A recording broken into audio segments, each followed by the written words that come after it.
for turning things around there. I know they had a talented roster. And I get high praise for Aaron Rodgers, but I think where most of that comes from is just wanting to kind of dethrone the king. You're tired of hearing.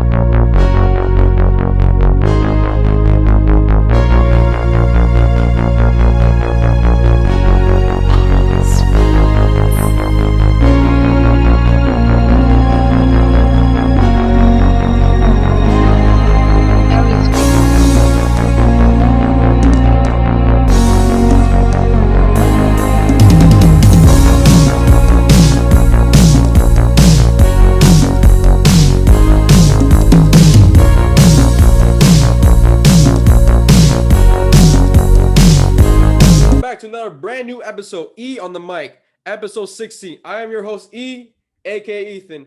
I brought on a special guest today. He is a high school coach in North Carolina. You guys kind of know him from all the Sports Me app, always talking trash to everybody else. He is Coach B, aka Brian Bolster up. How you doing, Brian? I'm doing great. I appreciate you having me on. I'm ready to talk some football. You ready to talk some football, man? So No doubt. especially from the football from this weekend alone, the Rodgers MVP, the GOAT, has squashed down, and it's Tom Brady. But before we even head into that, I want to talk about you as a coach, man. You coach in North Carolina in high school, which now is starting your football season really in the springtime, which is unnatural for high school because usually it starts in the fall.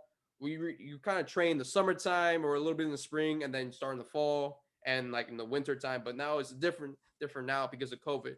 What is the difference? How does it feel from starting from the fall and now starting from the springtime for you? Well, everything's been completely flipped on its head, you know? We're used to, even in high school football, it's an 11-month sport, right? You basically take December off and you start workouts in January and you don't stop until your season ends, usually in November. Hopefully you can make it, deep, play past Thanksgiving. That's the goal always. But it's been completely flipped on its head where basically we had to stop everything in March and didn't get back to doing any on the field work, really any work for your football season until after Christmas break. And then we're looking at a season starting in late February as far as games and everything. And it's a short off season for football. Other sports don't practice as much as football does. Football, that's kind of what it's known for. You practice much more than you play. You practice harder than you play, to be quite honest. So it's been crazy for players and for coaches, but it gives us all a chance to practice what we preach, adjust on the fly, battle through adversity, and keep a positive mindset on growth every day, getting a little bit better. Yeah, that's great what you just said there. I really believe that too. It's like that month from March to Christmas. That's a huge months that pass by, unless like the players are trained by themselves. But some of them may not have even trained since probably March, so it's kind of getting them back in the rhythm a little bit into the game. And like you said, it starts in February, late in February, so that's gonna be very interesting to see.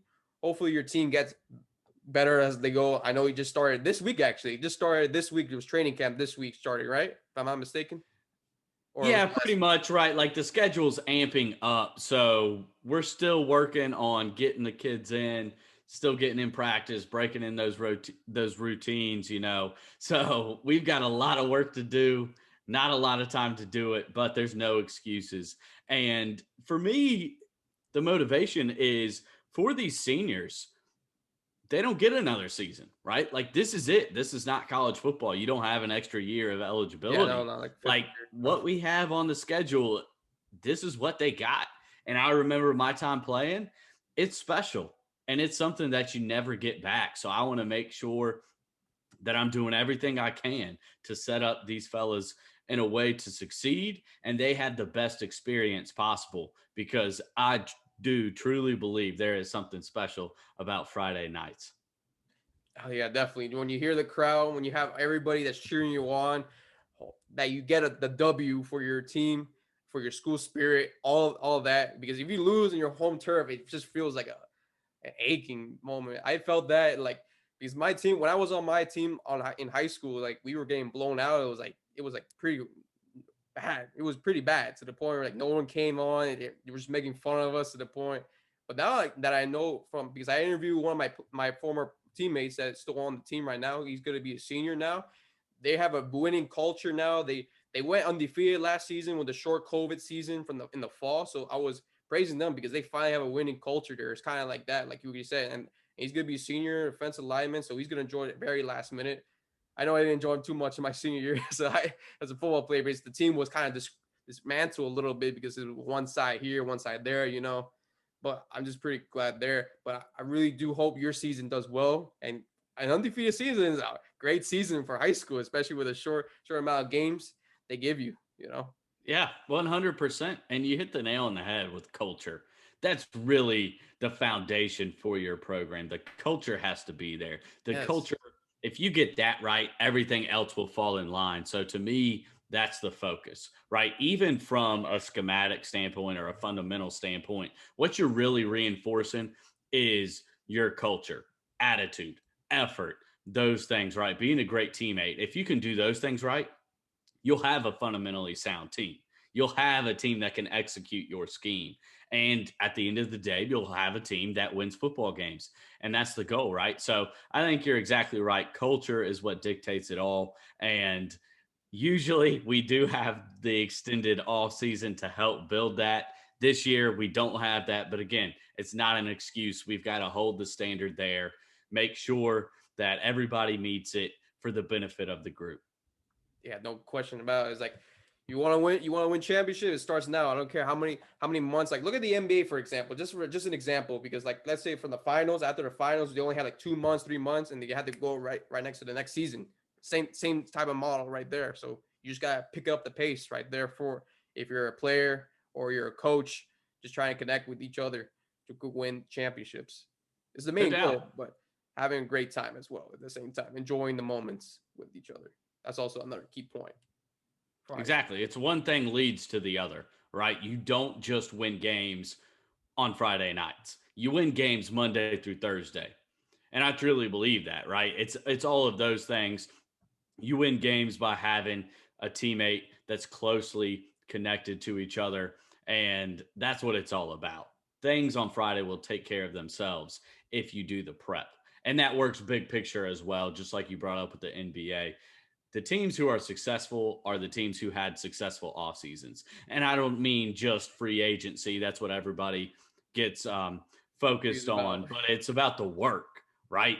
Like whether or not these players improve matters. And when that happens is not the actual season. That's when we see the results, right? But when that work actually happens is the off season. And that's key. It's tough on everybody to do, you know not only players, coaches, and people in other professions as well, right? Like it's tough to make those daily decisions to get better when you're not in prime time, when nobody's watching, right? But that's when you can make up the most ground. That's when it makes the most amount of difference. I definitely trust me. I totally agree a lot. Right, what you said there. But once again, I really hope your high school team makes it through an undefeated season. But just to switch it up a little bit, going to Championship Sunday that just recently passed. I know you had Rodgers and Tom Brady talk. Now I know there were some people around that still somehow have Rodgers somehow up there for some odd reason, which I'm gonna be honest. I thought Rodgers was a little bit up there too as well before Sunday's game because I really felt like this was Rodgers' year to finally get the Super Bowl because the way how he played, he had a hell of a year. Let's be real with that. Like you never thought because Rodgers was on the decline before this year coming. That's why they drafted Jordan Love. But I felt like that was motivating him, which it almost got into the Super Bowl. But turnovers causing the game. And Tom Brady right now, I think right now he's the GOAT of all GOATs. But I just want to hear your opinion before I go into mine a little more about why people still say that Rodgers may be up there a little bit still, even though Tom Brady's been to Super Bowls 10 times. It's kind of like LeBron James for going to the NBA Finals 10 times. Yeah, it's absolutely crazy. I mean, and I want to preface this with I think Aaron Rodgers is an absolutely great quarterback. I would have him at, let's say, roughly sixth all time, which to me is very high praise. But I think people are vaulting him a little too high for one, the obvious reasons. People love to hate who's on top, right? And that's Tom Brady. He's consistently winning. He's honestly completely dominated 2 straight decades, right? So you're going to bring on some hate when you crush everybody's hopes and dreams like that, right? But for me, Aaron Rodgers just doesn't meet that mark. And it's not in the ways that people see. I think maybe it's my coaching background that helps me see these things, but it's so much deeper than the passer rating. It's so much deeper than those things. Like Tom Brady's a culture guy. And I think that we saw him bring that to Tampa Bay. Tampa Bay is a losing franchise. Yeah. They just straight up are. They're one of the worst ones out there. They hadn't been to the playoffs in 12 years. They hadn't won a playoff game in 18 years. They do have the Super Bowl back in 2002, but especially even before that, absolutely putrid. So to me, Tom Brady gets a lot of credit for turning things around there. I know they had a talented roster, and I get high praise for Aaron Rodgers, but I think where most of that comes from is just wanting to kind of dethrone the king. You're tired of hearing about Tom Brady being the best ever, and you want to throw somebody else up there. And Aaron Rodgers is an all-time great. This season was unbelievable, no doubt an MVP. And you're right. I think some people are overlooking it that he was declining the past 2 seasons. His play was, right? That doesn't mean that he didn't have the ability to play better, obviously, like we saw this season. But the previous 2 seasons, he was not that good. Obviously, still a good quarterback, but not MVP level at all. And I just think I don't quite understand the completely negating a quarterback's impact on winning.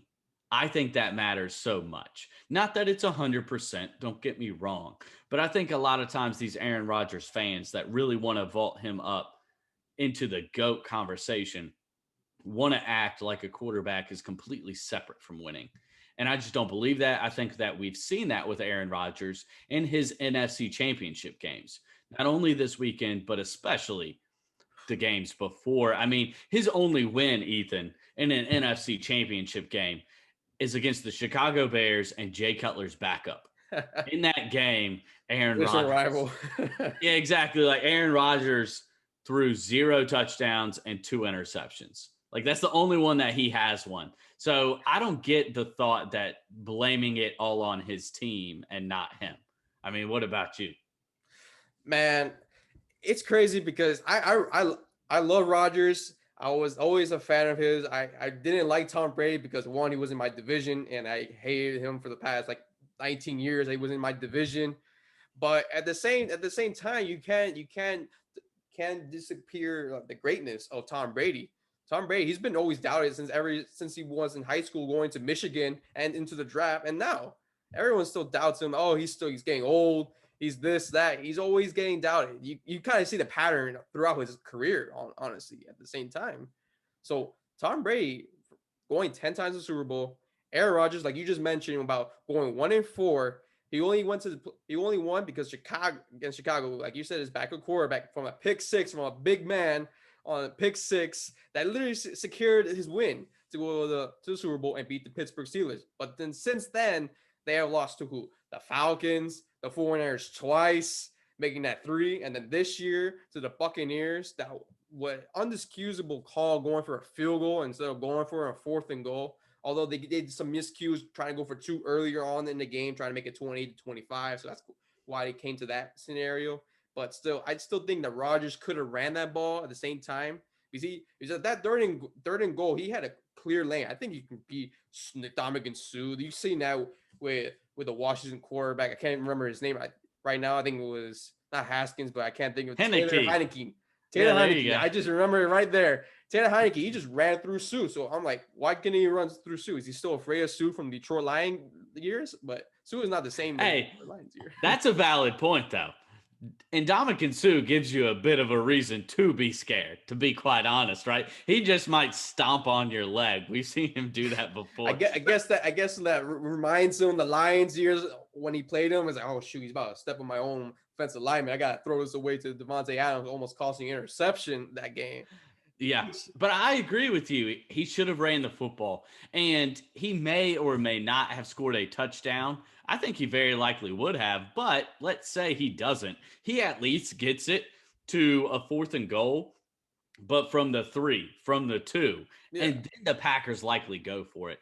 I think Aaron Rodgers doesn't make mistakes in terms of turnovers very often, but he makes mistakes in other passive ways where you just don't quite convert on third downs. You don't quite turn those red zone possessions into touchdowns as often as you need. The Packers created 3 turnovers and only got 6 points off of them. that's The crazy. Buccaneers created 2 turnovers and got 14 points.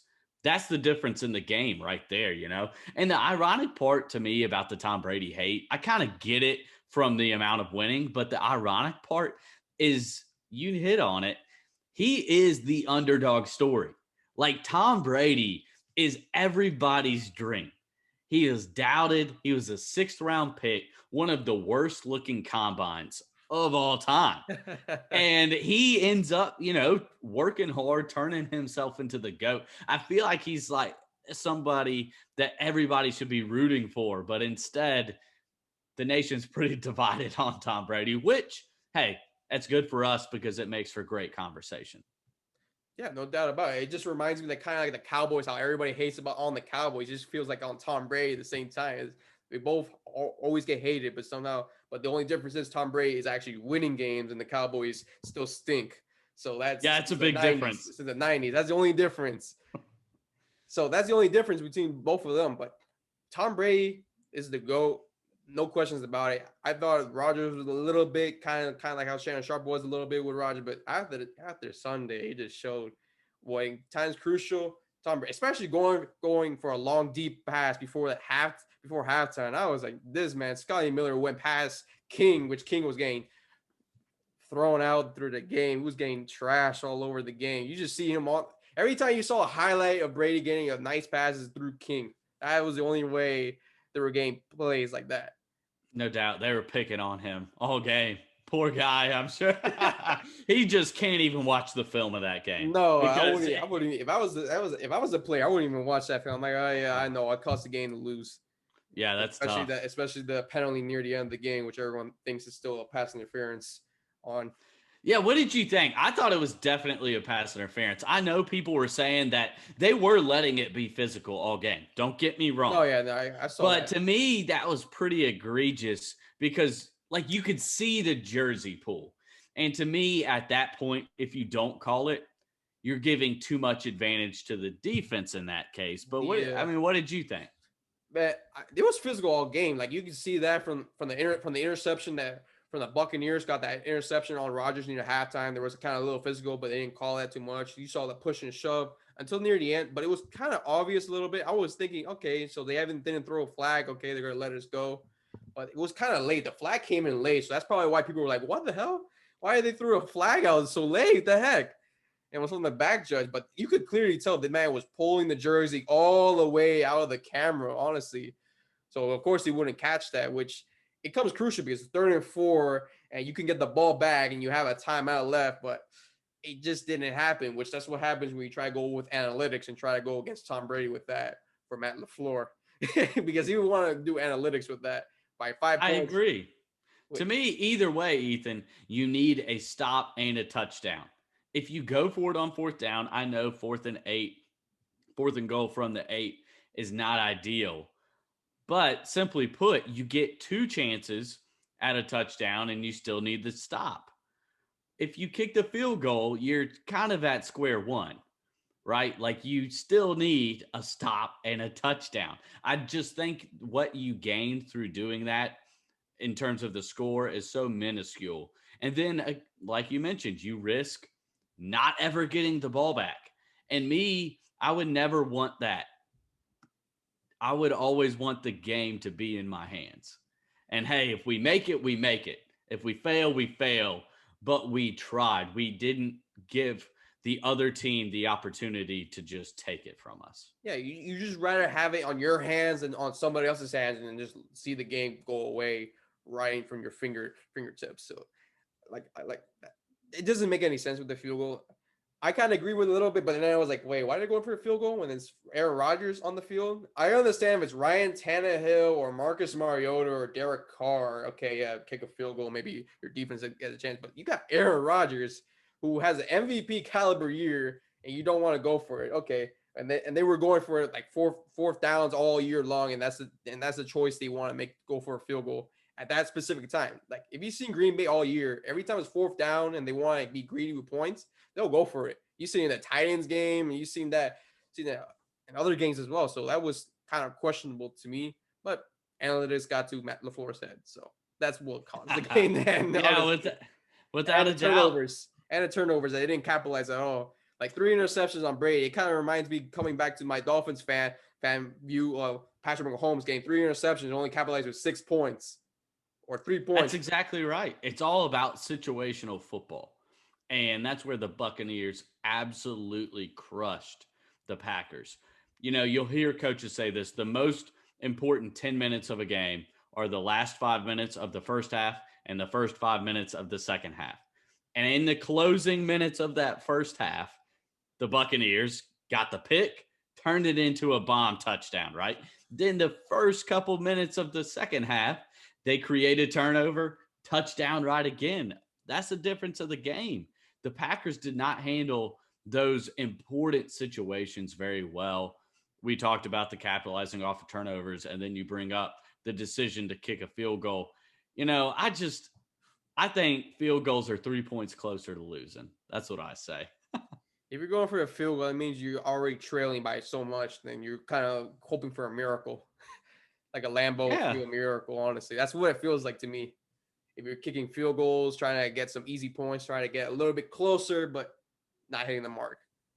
Exactly. I mean, to me, not to get too off base, but, you know, the Bills-Chiefs game, the Bills were kicking all those field goals. I thought they were playing not to get blown out instead of to win, because those field goals aren't going to do anything for you against the Chiefs, especially when you're already down multiple scores. I think you've got to be aggressive. Aggressive wins in life and aggressive wins in football, and especially the playoffs. Yeah, especially the team that you're facing against is Patrick Mahomes, another mini GOAT that we're going to talk about pretty soon, which you can't like just kick field goals. Like I understand it's Baltimore. Yes, you got Lamar Jackson. He only runs the ball. He doesn't really pass. Then yeah, you can kick those field goals. Although they were struggling in that game too as well. But at the same time, it's Patrick Mahomes. Patrick Mahomes, you have to limit him on the sideline to win games and score touchdowns. If you don't score touchdowns, you're going to see your team lose by multiple points. Like they lost by 14 points on that game. You know, so that's main key points to that. But talking about GOATs in the Super Bowl matchups, mini GOAT versus the GOATs is playing in the first time ever home field of quote unquote advantage in Tampa, even though it's not really a Tampa home field advantage because you're still getting people from all over the place, from the nurses, from every single state, all for the teams and raffles from other teams. So it's not really, it doesn't feel like a home field advantage that Bruce Arians says that they do, although they're back home. But what do you think on the Super Bowl matchup that's coming up in about a week and a half from now? Oh, it's going to be a great matchup. I'm so excited for it. This is the matchup that I wanted all along. To toot my own horn a little bit, I predicted it quite a long ways ago, which I don't think is too bold, especially because like the Chiefs, right? Everybody was picking them. I feel like you don't get credit for that, but the Bucks, I'll take a little bit of credit for that. But I love it because this could be an iconic passing of the torch moment between, just like you said, the GOAT and the mini GOAT, the guy that is off to one of the greatest starts in NFL history.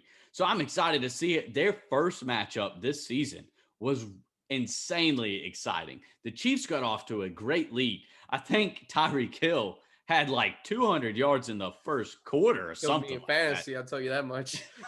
Well, lucky enough, I had him. So I was so excited. Yeah, I couldn't believe it was like the Buccaneers just weren't even guarding him. But they crawled back into that game. They only lost by 3 points. It was 27-24. So I think we're due for another really good game. I think if the Buccaneers have a chance of winning, though, they're going to have to flip the script. They're going to have to get out to a lead.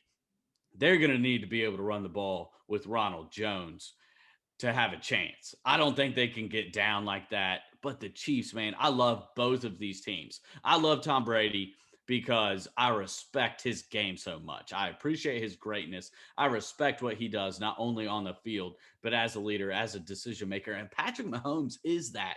We see that from the Chiefs. They have gotten down in a lot of playoff games. And he rallies his guys. He's like, we've been here before. We are good. And they flip the switch and pour it on these teams Oh in my an gosh. NBA like fashion. It's like it's Steph Curry just hitting 4 threes in a row, and the other team's got to call a timeout. So I'm so excited for this matchup. It's the one I would have picked. So I think we're going to have a absolutely great game, potentially passing of the torch, or potentially on the other side, Tom Brady's able to pull it off. He's letting the young fella know, not yet. I may be 43, but you might have to deal with me until 50, Oh my which is gosh. a crazy thought. That's a crazy thought. If you play some 50, I'd be like, damn, man, I'm in my mid-20s by now. Like, retire already. Damn. I could have a lineup Oh, soon, like anything. But getting back to the point, it's gonna be a great game for both of those teams. I'm still gonna go with my Chiefs prediction, how I wanted my playoff prediction to go. Although everybody criticized how my playoff prediction, how that went to the drain on the garbage drain. Because I wanted the State Farm commercial. That didn't happen because, of course, Aaron Rodgers somehow chokes. But it's gonna be a great game, like you said. The Chiefs in the first half was going tremendously. Like Tyreek Hill was going off. The Travis Kelsey was going off as well. But you can disgruntle with Tom Brady there coming back into that game too. Which is the craziest thing is in that game, Tony Romo predicted that those two teams were going to come back in the Super Bowl, which it was mind blowing to me. I forgot that man even said that in Week 12. Like you watch that game and it's like, okay, you just don't think about it after that. But then when the actual thing comes, it's like, oh damn, this man actually did say it. Tony Romo's the best, man. I love watching games where he's commentating. He gives you so much Oh insight my, into what's going on in the game, and he brings great enthusiasm. I love listening to Tony Romo. And yeah, man. he's knowledgeable. He showed people with that prediction because at that time, I've heard some people look back now and be like, oh, that wasn't a bold call. And that's pretty much when I made the call as well. It was the week after, I believe. But the Bucks were 7-5. Like they weren't riding hot. So I No. think Tony Romo deserves a lot of credit for that call at that point, and I think it shows how somebody from the inside views the game. He saw what was going on with the Buccaneers and how they were going to be a team that was going to peak late. Think about a lot of the turnover that they had, particularly bringing in Tom Brady, an established quarterback, but with no offseason in a pandemic season. They were going to need time to gel throughout the season. And they were able to do enough to get to their bye at 7-5.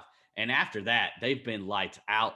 That defense has been playing well, creating turnovers. And then Tom Brady got a chance to kind of pad his stats a little bit against the Falcons and Lions at the end of the season there. Oh my gosh.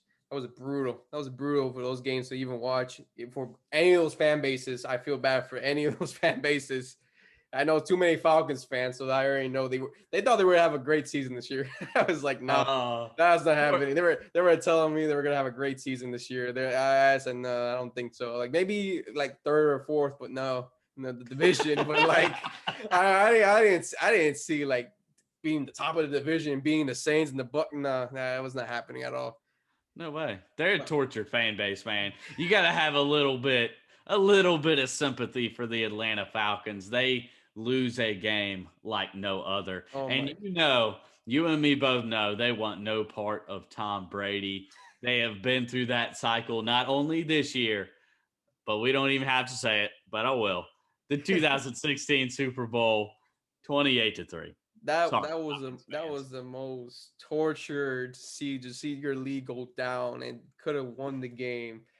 From if Matt Ryan had not got sacked, they would have secured a game. Couldn't possibly secure the game, but didn't happen at all for them. But going back to Tony Romo, I feel like he got something with Joe Morley with his little globe. Every time Joe Morley has that globe, he's like, "I'm predicting the future, guys." With that prediction, I swear, and like he probably stole that from Joe Morley, but nah, but for real. But Tony Romo, he's a great guy. He's been on the field so many times. He wasn't that great of a quarterback. He was like an all right quarterback for the Dallas Cowboys. I'm not gonna say he was spectacular because he was a turnover machine, but the knowledge of the game he shows and it proves why CBS brought him in for announcing, for the enthusiastic, and it really shows. Saying he's not gonna leave there anytime soon for CBS. So, but back in the game though, just not from going off a little bit off talk about Tony Romo, I still say the Chiefs gonna win it by my little prediction by 3 points in that game. I'm doing my little prediction early. I know I'm gonna have a little Super Bowl with my group next week, but I'm just gonna do it early since they probably know who I already picked. If you haven't even seen that video that people will torture me on, Chiefs by 3 points over the Bucks. Although I didn't have the Bucks going all the way to the Super Bowl, I thought they were just gonna make the playoffs and then maybe get out the first round or second round. I actually didn't believe in the Bucks till now. Yeah, hey, now you believe, and that's good enough. But Oh the my God. Chiefs are a good pick, and that's what makes kind of social media fun. As long as you can kind of roll with the punches, you get torched sometimes, no matter what, man. Hey, so You can get all your picks right, people still torch you. You can get them all wrong, of course people are going to torch you. I honestly was awful. I can't remember if you saw my wild card picks 2 and 4. Then I was lucky enough after that I went 6-0, so I recovered damn. well. Part of this is just I didn't luck, even my go. I man. didn't even go We don't. undefeated in Yeah, none of the rounds at all. Maybe the Super Bowl, but that's about it. hey, that's the one that counts, That's right? the one that You really have the counts. chance I to still go got 1-0. I'm crossing my fingers. Hey, listen, I was the only guy that predicted that week when the Giants were going to beat the Seattle and Washington to beat over the Steelers. So that's the only thing I give my credit to this season alone. So, that was the only one. I don't care about the playoffs. You can bash me all you want. I know I predicted that week. No one thought those two teams were going to win. And I brought a Giants fan that time. So that was even the most craziest thing. He didn't believe. And that was Mac. So he didn't even believe his Giants were going to beat Seattle. So Hey, man. Sometimes we win, sometimes we lose. Sometimes we got to remind those people of those wins, just in case they start pouring it on too much for our losses. Oh man, trust me about it.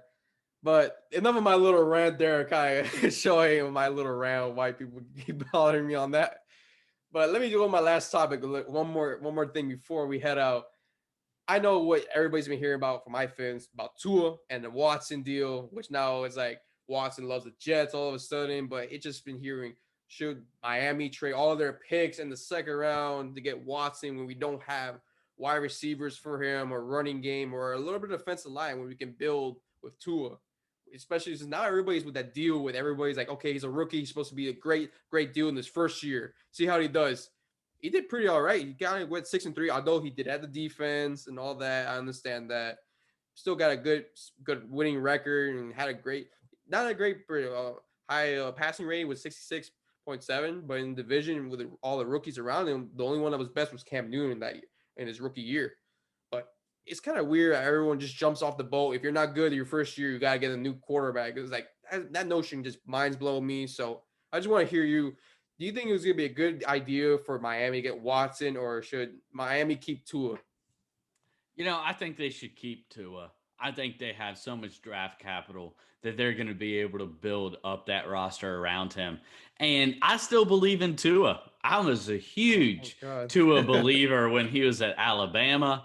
Then he had the hip injury, but I was sticking with him. I still think he's going to be really good. I think people are completely overreacting to his performance his rookie year. I think if we're being objective, he was pretty good this year. He wasn't great, don't get me wrong, No. but he was not bad.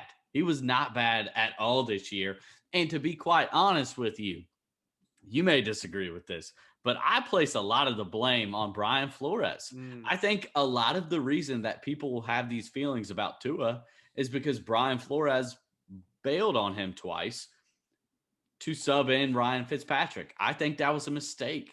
I think that was a big mistake. And I think that's the reason that we're hearing all these rumors, that we're hearing rumors about the locker room being divided, that some people just think that Tua just, he doesn't quite have it to be an elite quarterback. But I think you've got to give him at least another year. I mean, relax, people.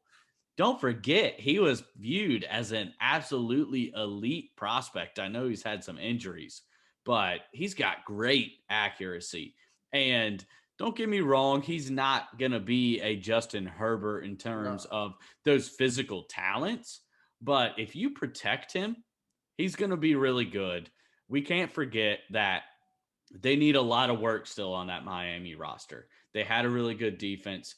That offense can improve greatly, as well as Tua can over this next year. So if I'm a Miami fan, I feel good where I'm at, right? Like, I don't think necessarily we're Super Bowl bound next year, but I think we are building for the future. We have such a solid foundation of young, really good players and a lot of draft capital. So, man, if I'm sitting in your shoes, I'm feeling pretty dang good. Yeah, the future looks bright. This is a weird feeling for me for a future feeling bright, and everyone's like spelling Miami as great is like the most weirdest thing. Because the only time you hear Miami in the news is either some bullying action or some coach snorting some cocaine in his nose. That's the only time you hear Miami in the news, and let's be real, that's the honest truth. The only time you hear Miami, but Miami this year with Tua, which I love Tua, I loved him from the jump. I always defended Tua when everyone kept criticizing. I understand your point because I felt that a little bit at the same time. I was like, why did we bench Fitzpatrick when he did pretty well against the Jets? Because the only time you will bench Fitzpatrick is if he's been struggling, throwing like 3 interceptions, and then you put him out, put it back in, and then you put in Tua. But I don't know. Like I was in between because then it's like, okay, you can finally see Tua, and especially Tua face against the Rams with, of course, the first snap he plays, Aaron Donald strips him. That was that welcome to the NFL moment. Like everybody's saying he's gonna get stripped, sacked by Aaron Donald, and lo and behold, he actually did.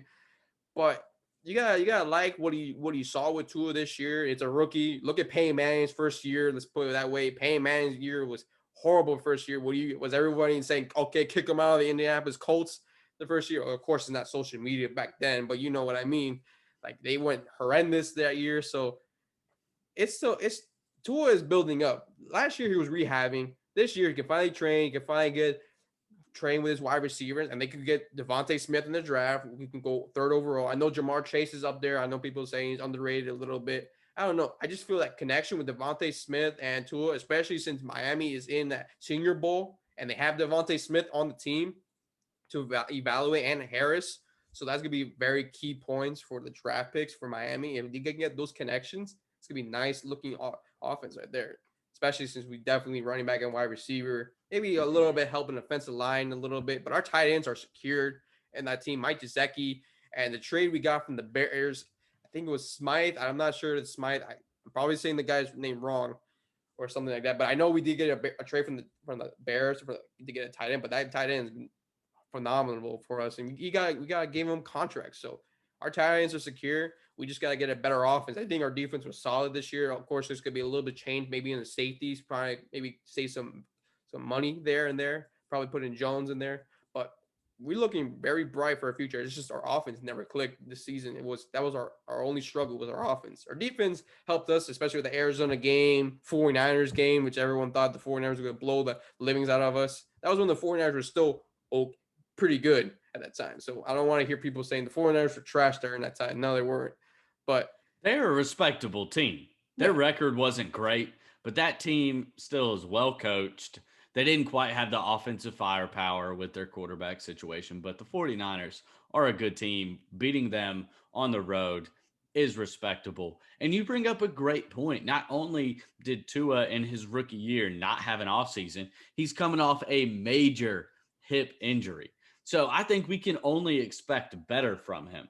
The only question in my mind is he a average-ish starter, or could he have the ability to be elite? I think that's the question mark. yeah, I think that's Not a is big he question. garbage, you know what I mean? Yeah, I will be becomes kind of maybe like a little bit similar to Steve Young because that's what I kind of compare him in the draft a little bit because he throws that lefty and he was running, but he was kind of immobilized, which I noticed. I was like, why was he immobilized when he ran all through? Maybe because of the hip, maybe he's probably scared with it a little bit, but maybe next year he might run him more. That's what I feel. But I'm hoping he can become like a Steve Young, hopefully winning a Super Bowl. Yeah, man. I can tell you what right now, if he turns into Steve Young, Miami's going to win a Super Bowl. I can tell you Gosh, that. you have no Could you idea. imagine? Trust me, you have no idea how many times you probably hear this from Miami Dolphins fans. 1972 guys, undefeated season. You hear Hey, that you all got the to hold freaking on to time. something, right? You got to hold on to something. Yes, until we win another Super Bowl, and then that's the only time. Tua might be the guy. I really like Tua. He's a winner. He did it at Alabama. And you mentioned that Devontae Smith connection.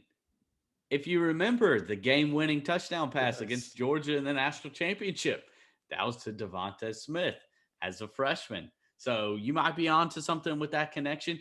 I think they might be able to get by if they do want to draft a wide receiver, trading down a couple spots. Maybe trading down with somebody like the Lions, who, if they're trading Matthew Stafford, might want to move up to get a quarterback. Yeah. It's going to be an interesting decision, but I think there's a lot of wide receiver talent in this draft. I'm still not completely decided if I think Devontae Smith is the top guy or Jamar Chase. I think both are absolutely elite. They're Oh, pretty yeah. different styles, but I like both of them. I don't know if you can go wrong with either. I don't think we can go wrong with either. I think I just prefer more Smith, the way the production he's shown in Alabama, how dominant he looked last season, which I don't think no one thought the wide receivers would win the Heisman this year. It was all on Kyle Trask until he started struggling with LSU and Alabama. But Devontae Smith really pushed through in those games, especially against Florida in that game, and then the championship game, which proved to why he is the Heisman winner, going 215 in the first half alone against Ohio State. Ohio State's no scrub and all of that, no questions about it. But 250 yards before he got injured with a finger. Other than that, you look impressively good. And I still want him in my team. Although it would be two Devontaes in our team because Devontae Parker and Smith, but could add something to my, depending on what we get in the free agency as well. Because there's always free agency as well. I don't know. I forgot how much we have in cap, but we do still have money to get somebody in free agency season. No doubt. And there's a lot of receivers available in free agency. Personally, I don't think that they're going to go after a receiver in free No. agency. I think they're going to draft one. And I think that's the best decision. But you're exactly right. With Smith, the way he backed up that Heisman Trophy ceremony and after he won that to put up 2.5+. And then, yeah, I think he kind of got like injured and was like, all right, this game's over. I'm going to relax. Take him He out of earned the it. field. Take him out, coach. He's done for the day. Yeah, exactly. But I mean, again, Dolphins fans, rest easy. I think you got the coach. You've got the culture, I believe. The defense is there. The offense, I think they improved the offensive line a little bit, right? They drafted, I'm a big USC fan, so they got Austin Jackson at tackle. Yes. I think he showed a lot of promise. They brought in a guard from Louisiana that I think was really good. So I think they're building things there. You still want to add pieces, but they're close, in my opinion, to establishing themselves as a consistent playoff contender. Yeah, no question. Especially we had like three rookies in as our starting lineup, so it was kind of course, you're going to have mistakes, but most of them were pretty solid in protecting the quarterback. Which I understand sometimes near the end of the season they were just letting quarterbacks get hit so many times. Unless you're Fitzpatrick, that legit somehow okay that wide receiver's gonna be there somewhere. He throws it with that helmet with, which I think Joe Morley still hates that play for his lifetime.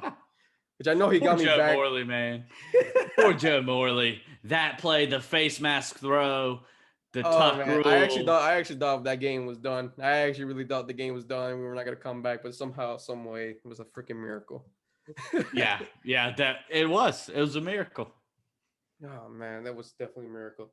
But Brian, man, I really do appreciate you coming on my show. I respect you, what you do in the game, and as a coach, you're just phenomenal, man. I really want to say that personally from me to you. You're a very phenomenal guy. You know your stuff. I think you can become a coach higher in high school. I feel. I know some people have been saying that. I think you can be one, maybe in the college level or the NFL or probably executive. Who knows? I might be going a little bit too much. I might be going a little bit too much. But hey, man, that's what I see, and and it shows right there. And through the podcast, it really shows. But I really do Well, appreciate you. yeah, I appreciate that a lot. And that might be kind of high, but you know what? It's better to shoot a little too high than too low. And I appreciate the kind words, my man. I appreciate your work. I always respect it across the social media platforms as well as your podcast, man. You've got a good thing going. And I love your positive attitude as you've been grinding because that's what this is. It's a grind. Oh man. It is like people don't realize it's a grind. You've got to put in the time. You've got to do some research, right? You've got to put in a lot of work. It's not easy. So I respect you, man. And again, I appreciate you giving me the opportunity to come on your show. Yeah, I really appreciate you, man. Really appreciate you coming on my show. You know the knowledge. I know the knowledge. Just two guys buddying each other to see who got the better chance of each other. So at the end of the day, and especially the hard work, especially the grind I'll be putting into Instagram, TikTok, and all, and the podcast as well to get preparing and all that.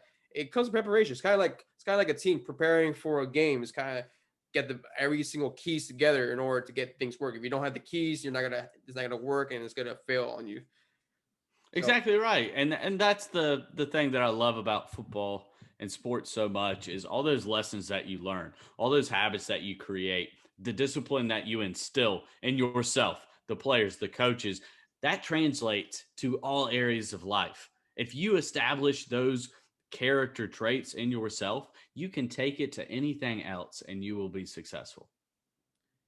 facts on that. Facts on that, Brian. But thank you for listening to episode 16, E on the mic, episode 16. I'm your host, E, and I'll be back next week with my squad of the Hustle Group. Until then, stay tuned and have a great one, guys.